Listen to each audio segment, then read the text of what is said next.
اعوذ باللہ من الشیطان الرجیم بسم اللہ الرحمن الرحیم الحمد للہ الذی لا یبلغ مدحتہ القائلون ولا یحصی نعماءہ العادون ولا یعدی حقہ المجتہدون الذي ليس لصفته حد محدود ولا نعت موجود ولا وقت معدود ولا أجل ممدود فطر الخلائق بقدرته ونشر الرياح برحمته والصلاة والسلام على الرسول المسدد المصطفى العمجد المحمود الأحمد سیدنا و مولانا و مولا الکونین جد الحسن والحسین عانی ابو القاسم محمد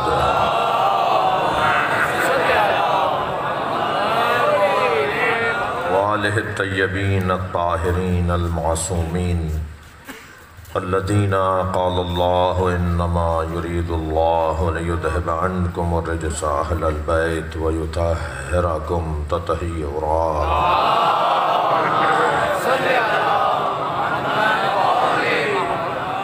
ولعنت اللہ علی اعدائہم اجمعین من یوم عداوتہم الى قیام یوم الدین اما بعد قال الحکیم فی قرآن الکریم بسم اللہ الرحمن الرحیم ورب حب لی حکما والحقنی بالصالحین واجعلنی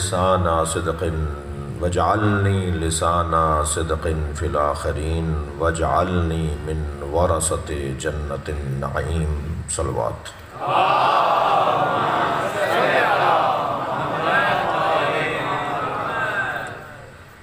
سورہ مبارکہ شعراء کی 3 آیتیں 83, 84 اور 85 نشانوں پر موجود 3 آیتیں اللہ اپنے اس کلام میں حضرت ابراہیم کی دعا کو نقل کر رہا ہے۔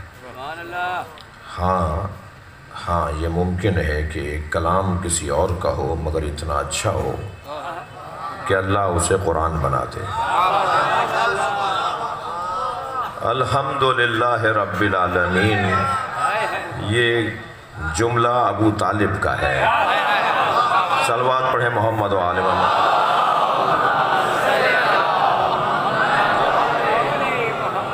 یہ ہو سکتا ہے کہ کسی کا کلام اتنا حسین ہو، اتنا خلوص کے ساتھ ہو، اس لیے کہ ہر خطیب کو عزت ایک جیسی نہیں ملتی، ہر مسجد کو ایک جیسا احترام نہیں ملتا، ہر کتاب کو ایک جیسی تعظیم نہیں ملتی، اور ہر ایک عبادت گزار کو ایک جیسا مقام نہیں ملتا۔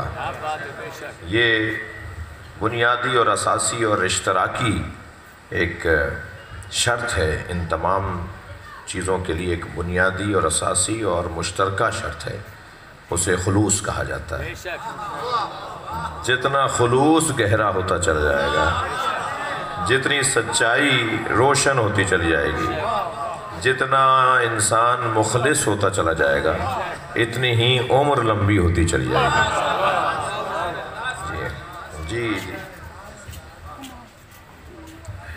کون سی مسجد ہے کہ جس میں قرآن کے برابر میں مفاتیح الجنان نہیں رکھی؟ دنیا کی کون سی مسجد ہے کہ جس میں قرآن کے دائیں بائیں کہیں نزدیک ہی میں ہی مفاتیح الجنان نہ رکھی ہو؟ مفاتیح الجنان وہ دعاؤں کا مجموعہ جو حضرت شیخ المحدثین شیخ محمد عباس قمی نے لکھی۔ کس خلوص سے اس کتاب کو، ان دعاؤں کو ترتیب دیا ہوگا کہ قرآن کے کہیں قریب ہی نظر آتی ہے۔ صلوات پڑھیں ذرا محمد و آل محمد۔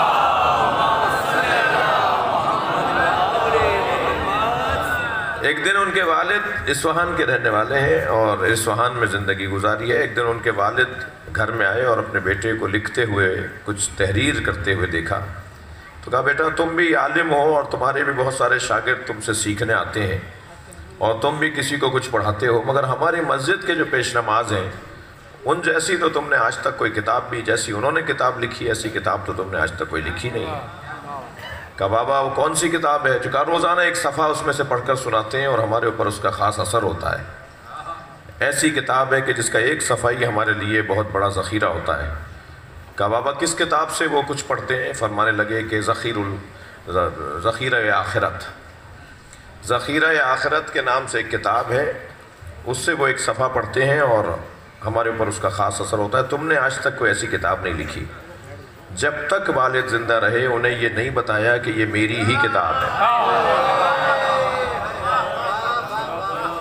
انہی کی کتاب سے ایک صفحہ پڑھ کے پیش نماز صاحب سناتے تھے اور پورے علاقے کو رہنمائی نصیب ہوتی تھی.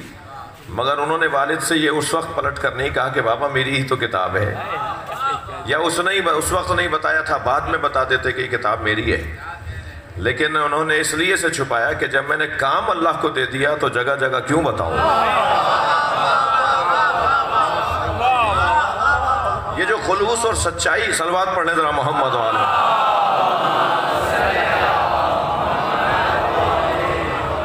بھائی ہمارے ہاں تو عالمیہ یہ ہے کہ کام کوئی اور کرتا ہے، کوشش یہ ہوتی ہے کہ میرے نام تمام ہو جائے.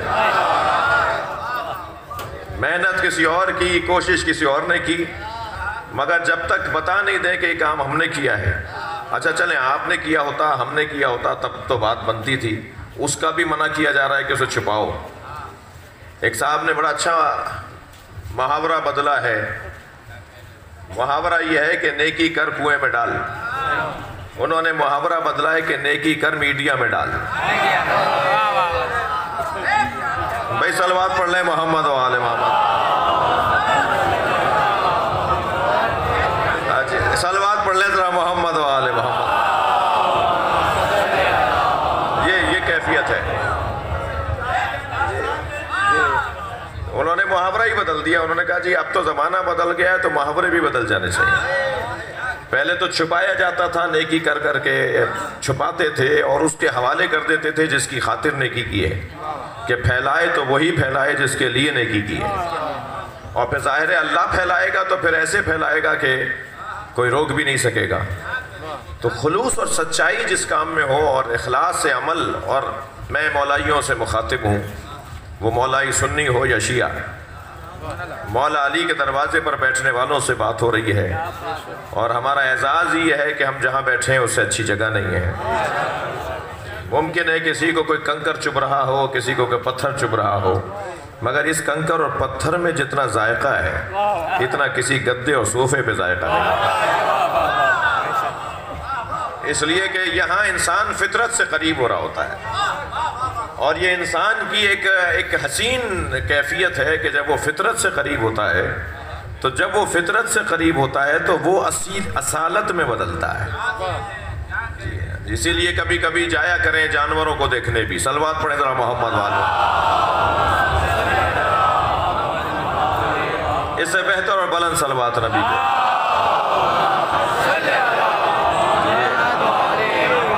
اس لیے کہ جانوروں میں ایک کیفیت یہ ہے کہ وہ کوئی لباس نہیں پہنتے. تھکے تو نہیں ہیں آپ؟ جانوروں کی ایک خوبی یہ ہے کہ وہ لباس نہیں پہنتے. اب یہ خوبی اپنانی نہیں ہے، لیکن جانوروں کی یہ جو خوبی ہے نا کہ وہ لباس نہیں پہنتے، اس کا جس پہلو سے میں بات کر رہا ہوں وہ پہلو میرے بچوں اور جوانوں کے ذہن میں منتقل ہو. وہ جو لباس نہیں پہنتے یعنی وہ دھوکہ نہیں دیتے. جیسے ہیں ایسے ہیں. جی لباس عربی زبان میں دھوکے کو کہتے ہیں میرے بچوں. اس کے 2 یا 3 معنی لکھے ہیں اہل لغت نے لباس کے. عربی کا لفظ ہے لباس. اس کے 2-3 معنیوں میں ایک معنی ہے دھوکہ. جی بہت مہنگے کپڑے پہنے ہوئے ایک صاحب سامنے آ کر کھڑے ہوئے. ہم ایک مرتبہ سنبھل کے بیٹھے اور پھر ایک مرتبہ اندر سے آواز آئی کہ کھڑے ہو کر ہاتھ ملا لو تو کیا ہو جائے گا. اور ہم نے ان سے کھڑے ہو گئے، استقبال کیا، ہاتھ ملایا، برابر میں بٹھایا. تھوڑی دیر معلوم ہوا کہ یہ تو علاقے کے یزید ہیں. تو ہمیں کس چیز نے دھوکہ دیا؟ ہمیں لباس نے آمادہ کیا کہ ہم ان کا احترام کریں. ایسے ایک صاحب آ کے کھڑے ہوئے جن کے بٹن ٹوٹے ہوئے تھے، کالر ادھڑا ہوا تھا، پائچے پھٹے ہوئے تھے، 2 طرح کی چپلیں پہنے ہوئے تھے اور بظاہر انہی پرانے کپڑوں پہ پسینے کی بدبو بھی تھی. تو انہوں نے تو بڑھ کر ہمیں سلام کیا، ہاتھ بھی بڑھایا تو ہم نے 2 انگلیوں سے ہاتھ ملا لیا.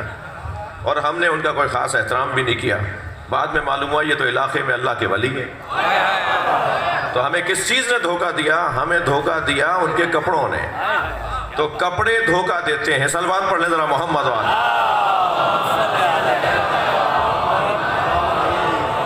اس سے بہتر اور بلند صلوات رہی.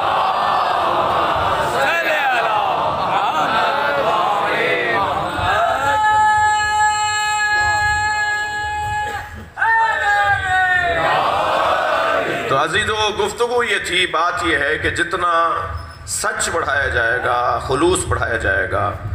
میں سب سے پہلے تو اپنے لیے اپنے آپ سے بات کروں گا نا. خطبہ جمعہ بھی آپ سنتے ہیں تو اس میں خطیب جمعہ کہتا ہے اوصیکما و نفسی. میں اپنے لیے کہہ رہا ہوں اور آپ کے لیے کہہ رہا ہوں. تو سب سے پہلے میں اپنے لیے کہہ رہا ہوں اور پھر کسی اور کے لیے کہہ رہا ہوں. اچھا، جب اپنے لیے تو پھر کہنے کی ضرورت کیا ہے؟ انسان کی مجبوری ہے کہ وہ سننے کے بعد اثر لیتا ہے. اسی لیے کہا قولوا لا الہ الا اللہ تفلحوا. کہہ دو لا الہ الا اللہ. کہہ کیوں دو؟ یہ کہلوایا کیوں جا رہا ہے؟ یہ کہلوانے کا اور بلوانے کا اور کہلوانے کا جو حکم ہے، اس کی وجہ یہ ہے کہ ماحول بنتا ہے اس سے. جی، ہمیں پاکستان میں کون کیا مانتا ہے اسے مبارک ہو، مگر جب ہمارے بارے میں وہ منفی باتیں کرتا ہے تو ہمیں نقصان ہو یا نہ ہو، ماحول خراب ہوتا ہے. تو ماحول میں تو وہ بھی رہتے ہیں اور جو دعوے دار ہیں کہ وہ زیادہ رہتے ہیں. جب وہ زیادہ رہتے ہیں تو برا اثر بھی انہی پر پڑے گا. تو ہم نے تو الحمدللہ ان کے برا بولنے سے اچھا ہی پایا ہے. وہ جتنا ہمیں برا بولتا جا رہے ہیں اتنا ہی ہمارے مجمع میں اضافہ ہوتا جا رہا ہے. میں یہ کہہ چکا ہوں کہ کئی سالوں سے ممبر کی نوکری میں ہوں، لیکن جتنا اس سال مکتب اہل بیت میں لوگ ہماری مجلسوں میں داخل ہوئے ہیں، مجھے تو یاد نہیں کہ پچھلے سالوں میں کسی نے آ کے کہا ہو کہ میں شیعہ ہونا چاہتا ہوں. یہ اذانیں رکوانا چاہتے تھے، ہم نے علی ولی اللہ ان کے گھر میں پہنچا دیا. صلوات پڑھیں محمد و آل محمد. اس سے بہتر اور بلند صلوات نبی کے ساتھ. اللہ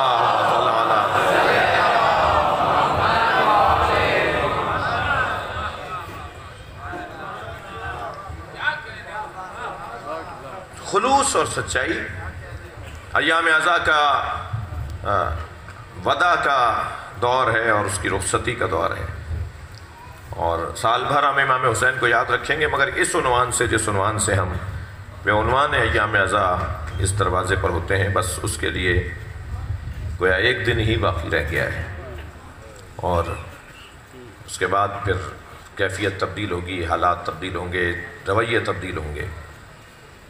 توجہ چاہوں گا. تو ہمارے ان تمام کاموں میں، ہمارے ان تمام معاملات میں جس چیز نے زیادہ نتیجہ ہمیں دیا ہوگا وہ ہے خلوص. جتنا عمل خالص رہا ہوگا اتنا ہی نتیجہ بھی اعلیٰ رہا ہوگا. اور جتنا مجمع یہاں ہے یا جو مجالس میں پوری دنیا میں شریک رہا، ہر شخص اپنے آپ کو آئینے میں خود دیکھے کہ کس نے کتنا خلوص اور سچائی کے ساتھ امام حسین کا ذکر کیا ہے. یہ خلوص بڑھتا جائے گا تو برکتیں بڑھتی جائیں گی. میں کل کراچی ایک تھا اور وہاں مجالس سے خطاب رہا، وہاں بھی میں نے عرض کیا کہ وہ دور، جس دور میں مجالس میں صف باندھ کر تبرک لیا جاتا تھا اور تبرک بانٹا جاتا تھا، وہ ہمارے بڑے فقیر مسکین نہیں تھے، وہ ہمارے بڑے جاگیردار تھے، حیثیت والے تھے، افسران تھے، زمیندار تھے، جی خاندانی لوگ تھے. وہ ایسا نہیں تھا کہ وہ ان کے پاس پیسہ نہیں تھا اس لیے وہ مرمرے بانٹتے تھے، اس لیے وہ بتاشے بانٹتے تھے، اس لیے وہ نختیاں بانٹتے تھے. ایسا نہیں ہے کہ ان کے پاس پیسہ نہیں تھا. مسئلہ پیسے کا نہیں تھا، مسئلہ سادگی کا تھا. اس لیے کہ یہ جو پیسہ ہے نا، یہ جو دولت ہے، یہ ایک نعمت مادی 3 معنوی نعمتوں کو دور کر دیتی ہے. میں لفظ بہتر کروں کہ 3 معنوی نعمتیں ایک مادی نعمت کی وجہ سے چلی جاتی ہیں. وہ کہتی ہیں ہمارا اسے جوڑ ہی نہیں ہے، ہم یہاں رہیں گے ہی نہیں جہاں مادیت آ گئی ہے. روحانیت اور معنویت وہاں ہوتی ہے کہ جہاں مادیت کا دور دورہ اور حاکمیت نہ ہو. جی لائن لگ کر تبرک لیا جاتا تھا، ہاتھ پھیلایا جاتا تھا، پہلے ہاتھ پھیلا کے تبرک لیتے تھے، اب وہ ہمارے ہاتھ میں پکڑاتے تو ہم کہتے ہیں کیا دے رہے ہو؟ پہلے دھکا لگتا تھا تبرک لیتے وقت، تو اس دھکے کو یہ کہہ کر ناراضگی کا اظہار نہیں کیا جاتا تھا کہ تم نے دھکا دے دیا، کونی مار دی، بلکہ یقین ہوتا تھا کہ اس کی نیت خراب نہیں ہے، اس نے دھکا بدنیتی پہ نہیں دیا ہے، اس کی کوہنی ہمیں بدنیتی کی بنیاد پر نہیں چبھی ہے، اس کا پیر جو ہمارے انگوٹھے پہ پڑ گیا اس کی نیت خراب نہیں تھی، کیفیت یہ تھی، اس میں عاجزی تھی، اس میں انکساری تھی، اس میں اہل بیت کے دروازے پر فقیری کا اظہار تھا، اور یہ طے ہے کہ جو اس دروازے کا فقیر ہوگا وہ کچھ بنے یا نہ بنے جبریل ضرور بنتا ہے۔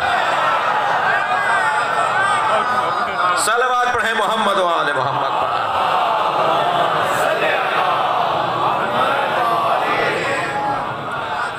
توجہ کر لی آپ نے؟ میرے مولا امام حسن فرماتے ہیں اپنے اس خطبے میں جس کی طرف ہم نے خمسے میں بھی اشارہ کیا، امام فرماتے ہیں العرش و سریری، عرش میرے آرام کرنے کی جگہ ہے، وہ احمد و ضمیری، اور احمد مصطفیٰ مجھ حسن کا ضمیر ہے، وہ علی و امیری، اور علی میرا امیر ہے، والحسین و وزیری، اور حسین مجھ حسن کا وزیر ہے۔ اللہ اکبر، جملہ عظیم حسین ہے جو سنیے گا، میرے مولا حسن فرماتے ہیں اللہ اکبر، والجبریل و فقیری، اور جبریل میرا فقیر ہے۔ یہ گھرانہ ہی کچھ اور گھرانہ ہے، یہ کیفیت ہی کچھ اور ہے۔ لہٰذا یہاں میرے بچوں، میرے عزیزو، اختتام ایام عزائم میں جوانوں اور بچوں سے زیادہ بات کروں گا، بزرگوں سے دعا چاہیے کہ یہاں سادگی کو بڑھاؤ، یہاں عاجزی کو بڑھاؤ، یہاں پیسے کی، اور وہ میں نے پھر جملہ تکرار کر رہا ہوں کہ وہ فقیر لوگ نہیں تھے جو پرانے کپڑوں کو رنگوا کر، کالے کپڑوں رنگوا کر پہنتے تھے، نئے کپڑے محرم میں نہیں بنتے تھے، پرانے کپڑوں کو رنگریز کے ہاں ہم لے کر جاتے تھے جی، اور وہ آج تو دور ہی تبدیل ہو گیا۔ مسئلہ جتنا دوڑ بڑھائیں گے نا پیسے کی، اتنی معنویت ختم ہوگی۔ تو پیسہ ہو، اچھا اور چیزوں پہ خرچ کرتے ہیں اس پیسے کو، لیکن جس میں مجھے سکون مل رہا ہو اس کے اندر تعلق نہیں ہونا چاہیے۔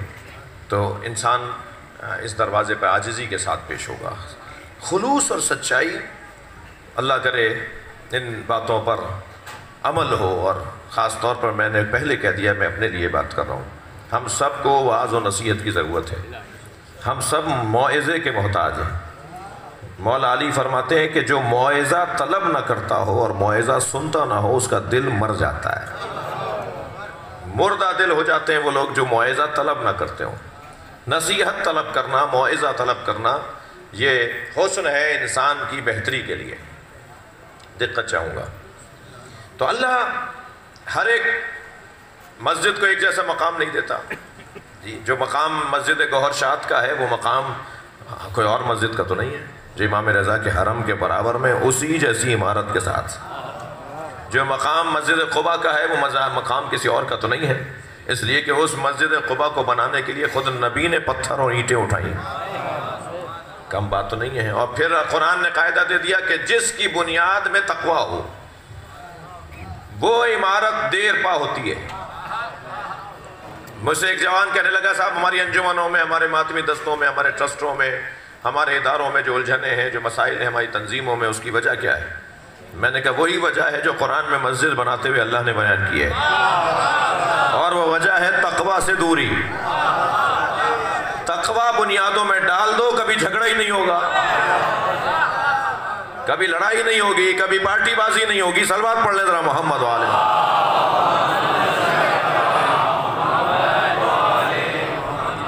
خلوص للہیت، اللہ کی خاطر کام کرنا، یہ عزیزان گرامی۔ اور پھر میں نے ایک جملہ کہا، اس کو میں مکمل نہیں کر پایا، کہ ہم علی کے دروازے پر بیٹھے ہیں، لہذا مولا کائنات کے بارے میں یہ عرفا کا کہنا ہے کہ از علی آموخت اخلاص عمل۔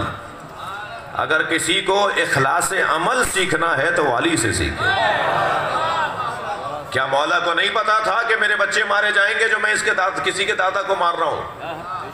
اس کا پوتا میرے بچوں کو مارے گا، سب پتا تھا مولا کو، بہت اچھے سے پتا تھا کہ میرے بچوں کے ساتھ اس کی اولادیں کیا کریں گی، لیکن علی نے اس کی فکر نہیں کی۔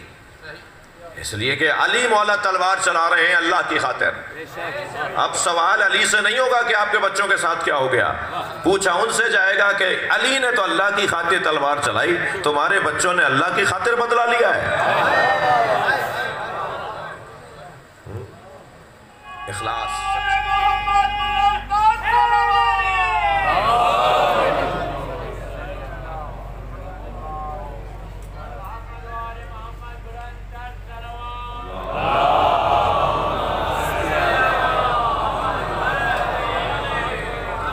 حضرت ابراہیم جو دعا مانگ رہے ہیں وہ دعا آج تک قرآن مجید میں اللہ کے کلام کے عنوان سے یاد کی جا رہی ہے. جی الفاظ ابراہیمی ہیں مگر کلام الہی ہے. کسی کے اندر اتنا خلوص ہو، کسی کے الفاظ میں اتنی طاقت ہو کہ اللہ اسے کلام اپنا کہہ دے، یہ مقام ہے اس مخلص کا، اس عظیم انسان کا جو اللہ کی بارگاہ میں عاجزی کے ساتھ حاضر ہو رہا ہے. ارشاد ہو رہا ہے سورہ مبارکہ شعراء کی 83 نمبر کی آیت، رب حب لی حکمن، یا اللہ حکم اور فیصلہ میرے حق میں کر دے، فیصلہ میرے حق میں کر دے، امور میرے ہاتھ میں آ جائیں، معاملہ میرے ہاتھ میں رہے.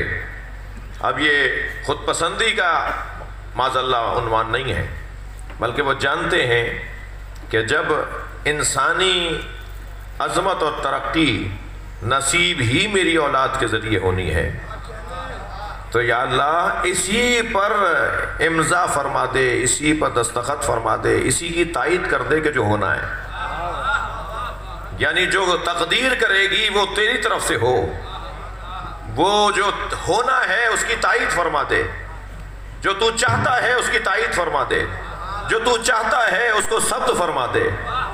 جب یہ ہونا ہے کہ میری نسل کے ذریعے سے ہی امت کو اور انسانیت کو ہدایت ملے گی تو جو ہونا ہے اس کی تائید کر دے اور اس کی حمایت کر دے. یعنی یوں کہہ دوں کہ جو لوح محفوظ میں لکھا ہے اسے لوح محفوظ میں لکھ دے، لوح محفوظ اس بات سے ہٹا دے. وہ ایک بحث ہے کہ کچھ چیزیں ہیں جو لکھی جاتی ہیں اور پھر کچھ چیزوں کو ان میں سے مٹا دیا جاتا ہے. وہ بھی اللہ ہی لکھتا ہے اور وہ بھی اللہ ہی مٹاتا ہے، اور پھر اللہ مٹانے کے بعد خود لکھتا ہے، جسے ہمارے ہاں عقیدہ بدا کہا جاتا ہے. میں نے کچھ جملے کہیں تو مجھے الجھن ہوئی ہے کہ کہیں غلط فہمی اور کہیں بات تشنا نہ رہ جائے، اس لیے اس کی وضاحت ضروری ہے. کچھ اللہ لکھتا ہے اور پھر اللہ خود ہی مٹاتا ہے. یہ جو ہم بار بار کہہ رہے ہیں نا کہ یہ لائف مجلس سے نہیں چلاؤ، کچھ بدہضمی کا شکار لوگ ہیں، وہ بات سمجھ نہیں پاتے، اس لیے ہم کسی سے گھبرا کے اور ڈر کے نہیں، ان کا قصور نہیں ہے بیچاروں کا. یہ میرا جملہ تکراری ہے کہ جس نے کچی پکی نہ پڑھی ہو اسے میٹرک کے بعد کیسے سمجھ میں آئے. آپ جب معیاری گفتگو کر رہے ہوں گے، آپ جب علم کلام امامیہ کی بات کر رہے ہوں گے، علم کلام امامیہ کی بات کر رہے ہوں گے، علماء امامیہ نے جو علم کلام بیان کیا ہے، تو اور وہ بات وہ ایک چلتا پھرتا بندہ سنے گا اور ایک جملے میں سنے گا. اور یہ ہمارے بچے جو ویڈیو بنا رہے ہوتے ہیں ان کا تو 1 منٹ کا کلپ زیادہ وائرل ہوتا ہے، اور 1 منٹ میں کیسے سمجھائیں کہ عقیدہ بدا کیا ہے. اور وہ زیادہ وائرل کرنے کے چکر میں بات تشنا چھوڑ دیتے ہیں اور پھر بات ناتمام رہ جاتی ہے اور پھر کسی کو غلط فہمی ہو جاتی ہے. تو یہ آج جدید اس دور نے بھی ہمیں مشکلوں میں ڈالا ہوا ہے. وجہ صرف یہی ہے کہ بات ناتمام رہتی ہے. یعنی اللہ ایک حکم لکھتا ہے پھر اللہ ہی اس حکم کو بدلتا ہے. اس کا ہرگز یہ مطلب نہیں ہوتا کہ اسے عقیدہ بدا کہتے ہیں. اس کا ہرگز یہ مطلب نہیں ہے کہ معاذ اللہ کے علم میں کوئی تبدیلی آ گئی. ہم پر اعتراض اس باب میں یہ ہوتا ہے کہ شیعہ حضرات جب یہ کہتے ہیں کہ اللہ تقدیر بدل دیتا ہے، اللہ لکھتا کچھ ہے پھر کچھ مدت بعد اسے بدل دیتا ہے، تو گویا اللہ کے علم میں تبدیلی آ گئی. نہیں، ہم اللہ کے علم کی تبدیلی کے قائل نہیں ہیں، ہم بندے کے مزاج کی تبدیلی کے قائل ہیں. اس سے آسان اور جلدی بات نہیں ہو سکتی تھی. صلوات پڑھیں ذرا محمد و آل محمد. جی لہذا جب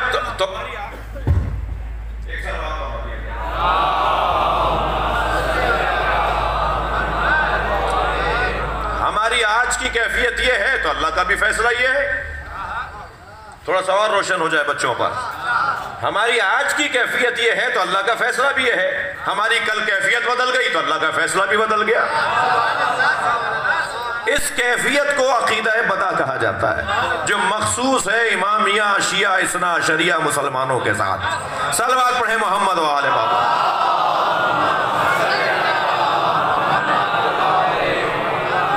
ایک اور بہتر صلوات نبی اور آل محمد۔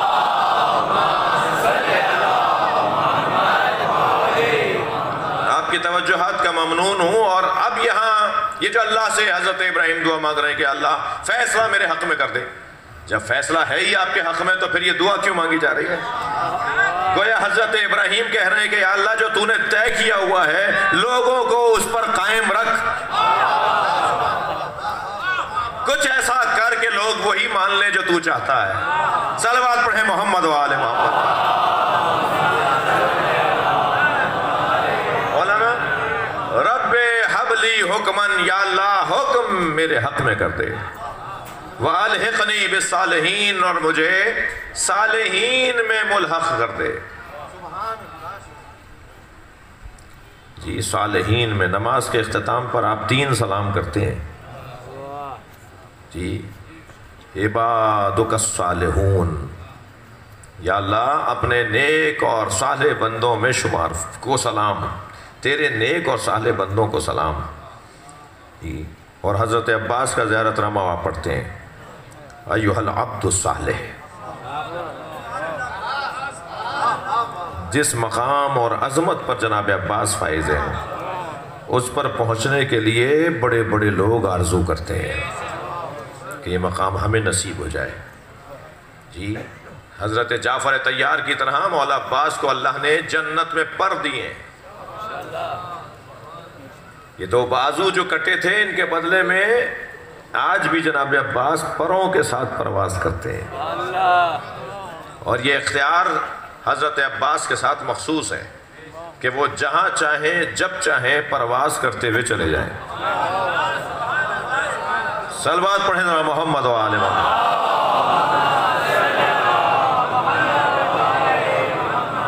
جی یہ حضرت ابراہیم کی دعا کہ یا اللہ مجھے ملحق کر دے صالحین کے ساتھ، یہ حضرت ابراہیم دعا فرما رہے ہیں۔ وَجْعَلْنِي لِسَانَ صِدْقٍ فِي الْآخِرِينَ، اور آخری زمانے میں مجھے سچی زبان دے دے۔ آخر میں جب قیامت قریب ہو تو آخر میں مجھے سچی زبان دے دے۔ تو حضرت ابراہیم کی تو لہرت ہوئے ہزاروں سال گزر گئے، یہ حضرت ابراہیم آخری زمانے میں اپنے لیے زبان کیوں مانگ رہے ہیں؟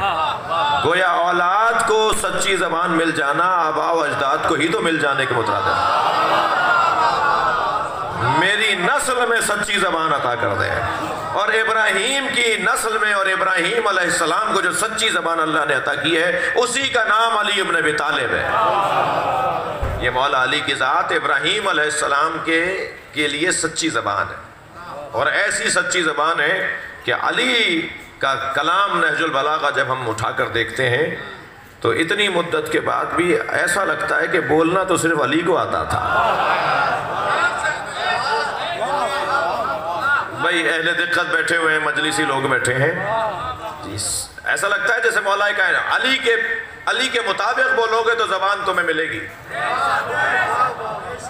میں لفظ اور بہتر کروں کہ علی کے لہجے میں بولو گے تو زبان بنے گی،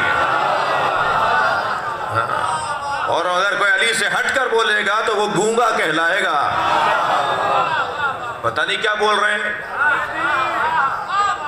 جی۔ بول تو رہے ہوں گے مگر لوگ کہیں گے کیا کہہ رہے ہیں، مگر جب علی کے لہجے میں بولیں گے تو پتہ چلے گا کہ کیا کہہ رہے ہیں۔ بیان میرے عزیزوں صرف زبان سے نہیں، بیان تو ویسے ہی زبان کو نہیں کہتے۔ تھوڑا سا گردن ہلا دیجئے، بات جا رہی ہے تو۔ بیان کہتے ہیں جی فلاں جگہ بیان ہو رہا تھا، آپ کا بیان آج کہاں ہے؟ فلاں نے فلاں بیان دے دیا۔ بیان تو ویسے ہی زبان سے نہیں ہوتا، بیان کی ضد ہے ابہام، اور ابہام بہیمے کے خاندان کا لفظ ہے۔ جانوروں کی بولی آپ سمجھتے نہیں اس لیے اسے بہیمہ کہا جاتا ہے، جس کی بات ہی نامفہوم ہو اسے بہیمہ، اسے جانور کہتے ہیں۔ اور جس کی بات سمجھ میں آ رہی ہے اسے انسان کہا جاتا ہے۔ اب نہیں معلوم کہ کتنے ہی لوگ ہیں جو انسان نظر آتے ہیں، حقیقت میں انسان نہیں ہے۔ انسان وہ کہلائے گا جو اس سے جڑے گا جو انسان کامل اور انسان اکمل ہے۔ یہاں حضرت ابراہیم دعا مانگ رہے ہیں آخری زمانے میں، مضمون سے نہیں ہٹاؤں میں، آخری زمانے میں مجھے سچی زبان عطا فرما، آخری زمانے میں مجھے سچی زبان۔ آپ کتنے عرصہ رہیں گے؟ حضرت ابراہیم سے پوچھیں، یا ابراہیم خلیل آپ کب تک رہیں گے؟ کیا 4000 سال کی آپ کی عمر ہے؟ تو ابراہیم عجب نہیں جواب دیں کہ میں تو کچھ دن بعد اللہ جب مجھے بلا لے گا چلا جاؤں گا، مگر وہ جو محمد میری نسل میں آنے والا ہے میں ہی تو ہوں، وہ جو علی میری نسل میں آنے والا ہے میں ہی تو ہوں۔ اللہ اکبر۔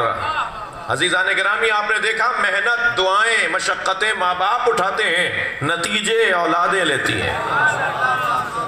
صفا و مروہ کے درمیان صحیح تو حضرت حاجرہ نے کی تھی نا، زمزم قیامت تک کے لیے حضرت اسماعیل کے ساتھ منسوب رہے گا۔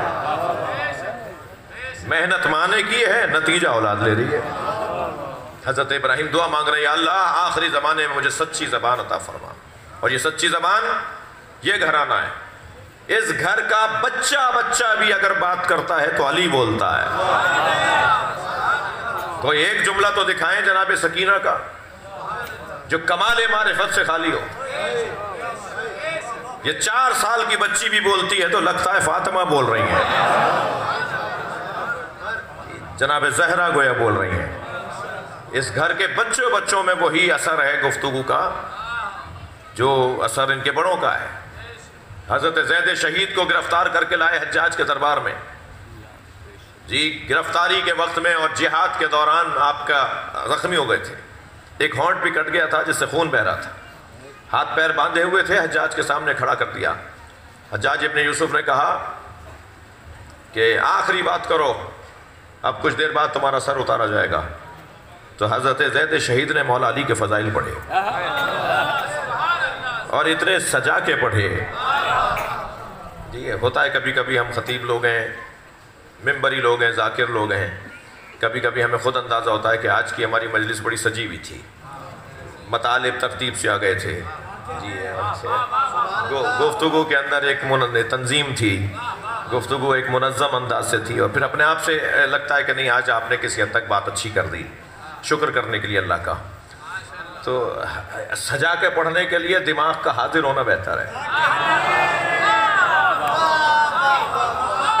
دماغ کا سالم ہونا بہتر ہے۔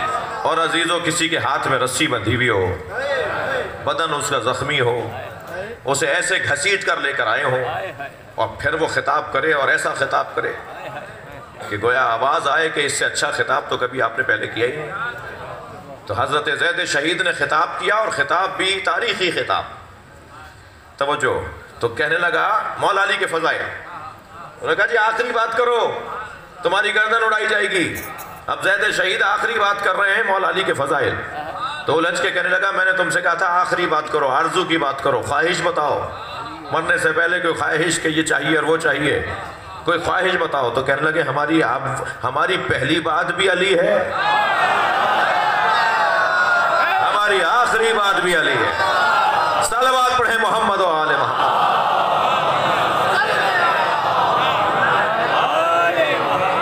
لہٰذا میرے محترم ذاکرین سے میرا ایک جملہ ہدیتاً ہے کہ کچھ بھی حالات ہو جائیں، کیسے بھی معاملات ہو جائیں، اپنے خطابوں کا اصلی محور مولا علی کو رکھو، مولا کائنات سے ہٹ کر بات نہ ہو۔ اگر معاشرے کی اصلاح کی بات ہونی ہے اور نفس کی تہذیب کی بات ہونی ہے اور گھروں کی تنظیم کی بات ہونی ہے تو وہ بھی علی کے ذکر کے سائے میں ہو۔ ایسا نہیں ہو کہ 1.5 گھنٹے کی گفتگو ہوئی اور ایک دفعہ بھی مولا علی کا نام نہیں آیا۔ بات ہوگی تو علی کے صدقے میں ہوگی، اس لیے کہ دشمن چاہتا یہ ہے کہ یہ نام ان کی زبان پہ نہ آئے، مگر انہیں کوئی جا کر بتا دے کہ یہ نام ہم اس لیے لیتے ہیں کہ اس کے پیچھے ارادہ پروردگار ہے، ہم نہیں لیں گے، اللہ کسی اور سے کروائے گا، کسی اور سے کہلوائے گا، یہ نام بہرحال ذکروں میں رہے گا اور محفلوں میں رہے گا۔ یا اللہ مجھے آخری زمانے میں سچی زبان عطا فرما۔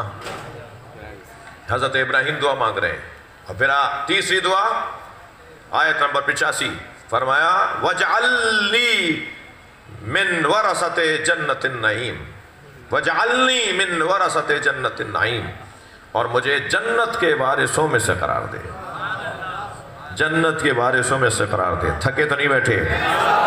حضرت ابراہیم جنت کے وارثوں میں سے قرار پانا چاہتے ہیں۔ یہ دعا مانگی تھی دادا نے، اللہ نے جنت کا سردار بچوں کو بنا دیا ہے۔ صلوات پڑھیں حسنین کی خوشنودی کے لیے۔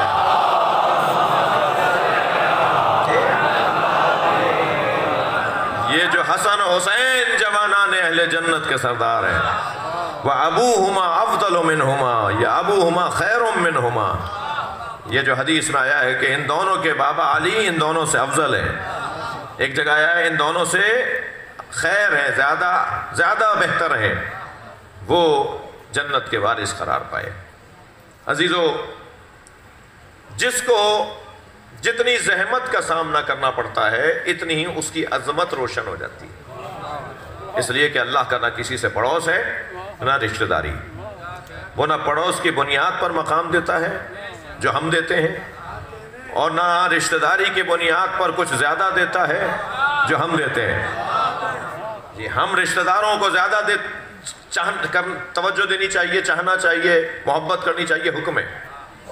پڑوسیوں کا زیادہ خیال رکھنا چاہیے، حکم ہے۔ پڑوسی پڑوسی ہے چاہے ہندو ہو، پڑوسی پڑوسی ہے چاہے آپ کے مسلک کا نہ ہو، پڑوسی پڑوسی ہے چاہے اس کا دین دھرم کچھ بھی ہو، تو نہ اللہ کا کسی سے پڑوس ہے، اس لیے کہ وہ جسم نہیں رکھتا، جسم نہیں رکھتا تو مکان نہیں رکھتا، مکان نہیں رکھتا تو حد نہیں رکھتا، حد نہیں رکھتا تو پڑوسی نہیں رکھتا۔ پڑوسی ہوتا ہے حد کی بنیاد پر، کہ یہاں تک آپ رہتے ہیں، یہاں کوئی اور رہتا ہے۔ تو اللہ کا جسم نہیں ہے، مکان نہیں ہے، مکان نہیں ہے، حد نہیں ہے، حد نہیں ہے، پڑوسی نہیں ہے۔ اللہ کا کوئی پڑوسی نہیں، اللہ کی کسی سے رشتہ داری بھی نہیں ہے، وہ لم یلد ہے ولم یولد ہے، نہ وہ کسی کا باپ ہے نہ کسی کا بیٹا ہے۔ تو پھر اللہ اگر کسی کو مقام دیتا ہے تو اس کی زحمتوں کی بنیاد پر، اس کی مشقتوں کی بنیاد پر، وہ جو زحمتیں اور مشقتیں زیادہ اٹھاتا رہے گا۔ عزیزوں، میں 1 گھنٹہ امام عسکری کی عظمت پر گفتگو کروں، اس بولتا رہوں جو منہ میں آئے اور جو میں نے سنا اور سمجھا، لیکن میں ایک جملہ آپ کو ہدیہ کرنے جا رہا ہوں، اور اس جملے پر میرے اندر سے میرا من کہتا ہے کہ اس جملے پر مولا آپ سے اور مجھ سے راضی ہوں گے، اور وہ جملہ یہ ہے، توجہ چاہوں گا۔ کیا امام عسکری کے 6 سالہ امامت کے دور میں، پہلے تو میرے بچوں اور جوانوں کو یاد رہے کہ امام عسکری علیہ السلام 6 سالہ امامت کا دور ہے امام عسکری، 6 سالوں میں 3 سال قید میں رہے، یعنی امامت کے 6 سالوں میں 3 سال امام زندان میں رہے، اور 3 سال جو باہر رہے ہیں یعنی گھر میں رہے ہیں، وہ بھی کیسے رہے ہیں کہ امام کسی سے مل نہیں سکتے، کوئی ملنے آتا ہے تو 4 جگہ اس سے گفتگو ہوتی ہے کہ کیوں ملنے جا رہے ہو، کیا کرنے جا رہے ہو۔ یہ وہی دور ہے کہ جب امام نے 4 اپنے روابین کا انتخاب کیا ہے۔ یہ حسین ابن روح کے نام جو آپ عریضہ ڈالتے ہیں، یہ کون ہے؟ یہ امام عسکری کے بھی نمائندے ہیں اور امام زمانہ کے بھی نمائندے ہیں۔ جی، یہ عریضہ کیوں ڈالتے ہیں، یہ تحریر کیوں ڈالتے ہیں؟ یہ ان نوابین 4 میں جو امام زمانہ کے نائبین تھے، یہ امام عسکری کے بھی نائبین ہیں تقریباً ایک شخصیت کے علاوہ۔ اور پھر یہ ان میں سے ایک تو روغن فروش بن کر محلوں میں جاتے تھے، روغن فروش، گھی بیچنے کے لیے۔ جی، کیا دور تھا!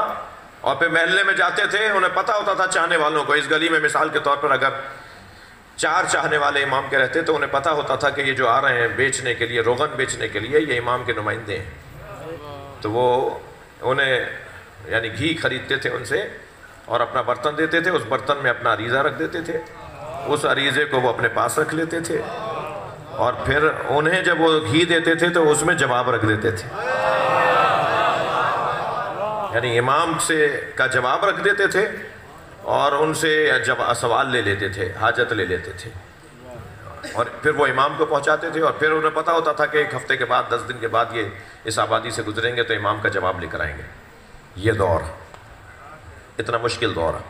وہ جو جملہ میں ہدیہ کرنے جا رہا ہوں، توجہ چاہوں گا، سخت ترین دور ہے. 28 سال کی عمر میں شہادت ہوئی ہے امام حسین. 28 سال، کم سن ترین امام ائمہ اہل بیت 28 سال کی عمر میں شہید ہو گئے. زہر دے دیا معتمد عباسی نے. وہ جس امام نے اس مشکل دور میں اپنی امامت کو مکمل کیا ہے، توجہ، جتنا مشکل وقت دیکھیں گے، جتنا پریشانی کا وقت دیکھیں گے، اتنا اللہ کی طرف سے اجر و ثواب ملے گا. میں کیسے اندازہ کروں؟ توجہ چاہوں گا کہ امام نے کتنا مشکل وقت دیکھا ہے. یا میں مشکل وقت کو دیکھ کر انعام کو دیکھوں، یا انعام کو دیکھ کر مشکل وقت کو سمجھوں. اللہ کرے میرے بچوں تک میری بات جائے. یا میں مشکل وقت کو پہلے دیکھوں اور پھر انعام دیکھوں، یا میں انعام کو دیکھوں اور پھر مشکل وقت کو سمجھوں. تو میں انعام کو دیکھ کر مشکل وقت سمجھنا چاہ رہا ہوں. امام یہ ہے کہ جس کا بیٹا امام زمانہ بن جائے. اندازہ کرو کہ اس کی مشکل کتنی کٹھن ہوگی. صلوات پڑھیں محمد و آل محمد.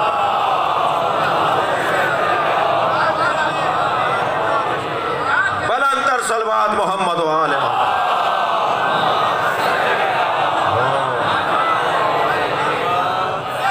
اس کائنات کے نظام ہدایت کا اگر کوئی خاتم الائمہ ہے، خاتم الائمہ امام زمانہ، جیسے خاتم الانبیاء نبی مکرم، ایسے خاتم الائمہ امام زمانہ، جس کا بیٹا خاتم الائمہ بن جائے، جس کے بیٹے کی عظمت یہ ہو کہ جب کسی نے پوچھا امام حسین علیہ السلام سے، مولا مہدی کی ولادت کب ہوگی؟ تو فرمایا لو ادرکتہ لخدمتہ ایام حیاتی. اگر مہدی میرے زمانے میں دنیا میں آ جاتے تو میں ان کی خدمت کے لیے اپنے آپ کو وقف کر دیتا. کون کہہ رہا ہے؟ امام حسین. امام حسین فرما رہے ہیں کہ اگر مہدی میرے زمانے میں آ جاتے تو میں مہدی کی خدمت کے لیے اپنے آپ کو وقف کر دیتا. امام حسین کی قربانی پر امام حسین کو ایک انعام یہ ہے کہ آپ کی نسل سے مہدی ہیں. مہدی زمین و آسمان، مہدی دوراں. مولا آج شب شہادت ہے، اور شب شہادت اس امام کا ہے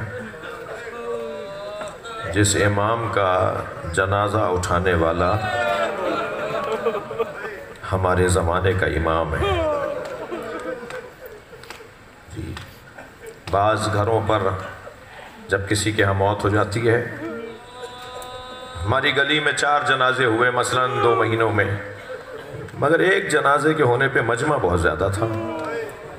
تو آپ نے پوچھا کہ جی اس جنازے میں لوگ زیادہ کیوں ہیں؟ تو جواب دیا جائے گا کہ یہ مثلاً اس علاقے کا بزرگ ہے. جی، تو سب سے زیادہ پرسہ تو امام زمانہ کو دینا ہے نا. ان کا دور ہے، سردار ہیں ہمارے، مالک ہیں، مولا ہیں ہمارے. اور پرسہ اس لیے دینا ہے کہ 5 سالہ عمر میں یتیم ہوئے ہیں. اجرکم اللہ، اجرکم اللہ. ہم نے دیکھا ہے کہ جب کم سن بچے یتیم ہوتے ہیں تو ان پہ شفقت زیادہ ہوتی ہے، ان سے پیار کا اظہار زیادہ ہوتا ہے. یہ کیسی شفقت ہے کہ امام اپنے بابا کے جنازے کو کاندھا بھی نہیں لیتا ہے. صرف نماز پڑھانے کے لیے گھر سے باہر آئے، تکبیر نماز کہیں اور پھر دوبارہ غیبت میں چلے گئے، اس لیے کہ مصلحت الہی یہی ہے. مصلحت الہی یہی ہے. جب معتمد عباسی نے امام عسکری کو زہر دیا اور عزادارو زہر کا اثر بڑھنے لگا تو حضرت نے اسماعیل ابن یحییٰ نامی اپنے غلام کو کہا کہ تم حجرے میں، فلاں حجرے میں جاؤ، وہاں ایک کم سن بچہ بیٹھا ہوا اللہ کا ذکر کر رہا ہوگا، اسے میرے پاس لے آؤ. وہ کہتے ہیں پہلے تو مجھے تعجب ہوا کہ کون کم سن بچہ، کون کم سن بچہ اس گھر میں آیا ہوگا، کس کا بچہ آیا ہوگا؟ کہتا ہے کہ جب میں اس حجرے میں گیا تو میں نے دیکھا ایک 4 یا 5 سالہ بچہ ہے جو مصلی عبادت پہ بیٹھا اللہ کی تسبیح کر رہا ہے. میں نے اسے جا کے کہا کہ حجرے میں امام عسکری آپ کو بلا رہے ہیں۔ وہ میرے ساتھ آئے اور جب امام کی خدمت میں پہنچے تو امام نے انہیں اپنے سینے سے لگایا اور فرمایا کہ اسماعیل ابن یحییٰ تم ہمارے گھر میں اور غلاموں اور کنیزوں کو بلا لو۔ اللہ رے غربت جو اپنے گھر میں بھی غریب ہو کہ کن کنیزوں اور غلاموں کو بلا لو۔ جب سب آ گئے تو امام نے فرمایا یہ تمہارا آگے 12واں امام ہے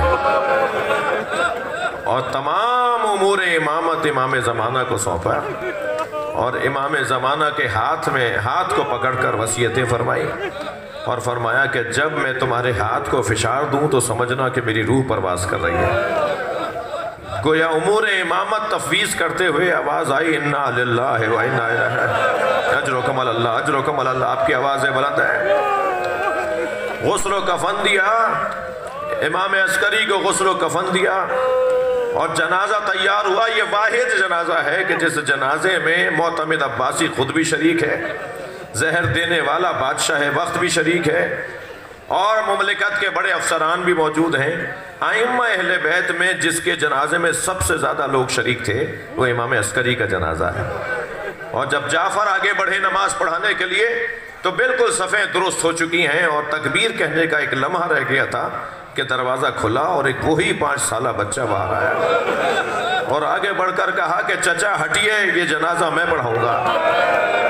وہ ہزاروں کی تعداد میں اور خاص طور پر پہلی صف میں کھڑے ہوئے تمام لوگوں نے دیکھا کہ ایک 5 سالہ بچے نے نماز جنازہ پڑھائی اور جب جنازہ مکمل ہو گیا، جنازہ پڑھا لیا تو وہ دوبارہ اپنے گھر میں واپس چلے گئے اور پھر لوگ پوچھتے رہ گئے یہ کون ہے؟ غربت دیکھیے امام عسکری کی، غربت دیکھیے امام زمانہ کی کہ اب یہ کوئی نہیں بتا سک رہا کہ یہ کون ہے، امامت کا نظام کیسے آگے آیا ہے، اللہ نے کیسے اپنی حجت کو بچایا ہے، کیسے اپنی حجت کے تحفظ کا انتظام کیا اور جنازہ شان سے اٹھایا گیا اور سامرہ میں دفنا دیا گیا۔ میں بس امام زمانہ کو ایک جملہ کہہ کر مجلس کو مکمل کروں اور ابھی آپ تابوت کی زیارت کریں گے، ابھی آپ نشان کی زیارت کریں گے۔ میں امام زمانہ کو بس اتنا کہوں مولا آپ کو کاندھا دینے کا موقع نہیں ملا، مولا آپ کو قبر میں اتارنے کا موقع نہیں ملا، لیکن مولا سلام ہو امام زین العابدین کو جو باپ کا لاشا بے گور و کفن چھوڑ کر جا رہے ہیں اور حسین کا لاشا 3 دن بے گور و کفن رہا۔ امام عسکری کا جنازہ شان سے اٹھا مگر حسین کا جنازہ اٹھانے والا کوئی نہیں تھا۔ الا لعنت اللہ علی قوم الظالمین یا حسین۔